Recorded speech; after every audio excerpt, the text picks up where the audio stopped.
Thank you, and it's good to be here today. Mike Carl and I was talking about it earlier. I start out every year that I speak to you guys talking about 14 years ago, down to Charlestown races. I was running for the first time for the House of Delegates. I stood up. I had to sit back down. I couldn't even say my own name. This organization had confidence enough to look at everything over there smiling. You had confidence enough in my abilities and what I wanted to do for the state of West Virginia and the Eastern Panhandle to endorse me, and it's been interesting ever since. I can't thank the EPBA enough.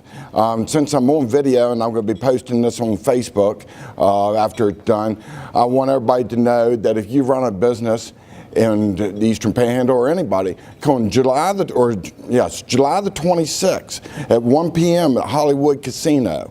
Be there. It's going to be well worth it. You're going to see a lot of different things that's going on. The Business and Industry Council is partnering with the Eastern Panhandle Business Association. And what that means is that we're all one in West Virginia. We're all working for the same goal. And it's interesting. Again, I think this is a Mike Carl statement, but the EPBA is chamber with an attitude. And it has been very, very effective on being able to get things changed in the state of West Virginia. Wasn't too long ago, I was with Eric Cantor, well, it was actually about 3 years ago, and I was asking him, what is going on in the federal government? I don't get it. They're acting and adopting the policies that have failed West Virginia. We are now in the majority, and we're unwinding these policies. There is nothing better than businesses prospering so that you've got the tax base and you've got the jobs and everybody benefits from it. This is why the EPBA is so important. And by the way, the rest of the state is starting to look to us for leadership. And we know that more than anything, we got to diversify our economy in the state. And that means manufacturing jobs. When you put people back to work, it takes the loads off of all the other services. Now, we went through a budget, and that was quite a show in itself. Fact of the matter is, we had a budget ready to go, and then got $94.2 million shortfall in the revenue estimates on the third day of the budget week, and we got sent home. We didn't call ourselves back, by the way, after the primary. That's the governor who did that.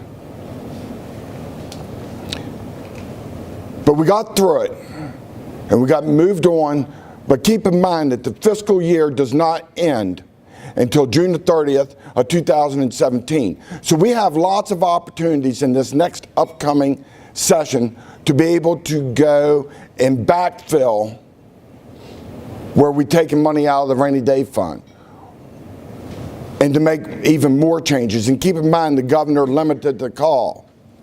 We couldn't get into special revenue accounts, which makes up 2/3 of the full revenue stream that come into the state of West Virginia.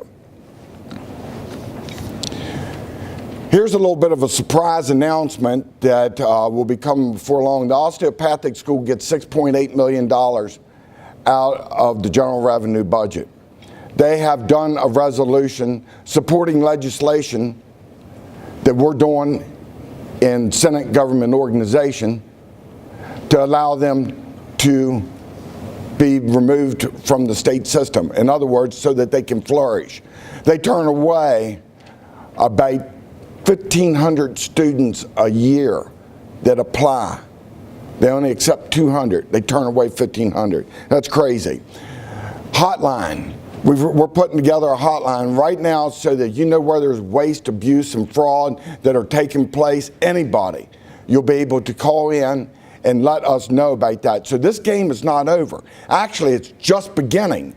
And if we're given the opportunity, one last thing, because I've seen my 1 minute thing. I put these pamphlets out. I forgot to bring it up. Next to the last page, you'll see that we didn't do partisan behavior.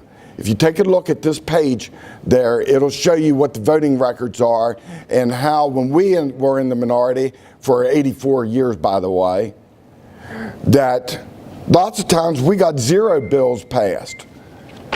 It didn't work that way. We led by merit of the issue. Thank you for having me here today. I appreciate it all.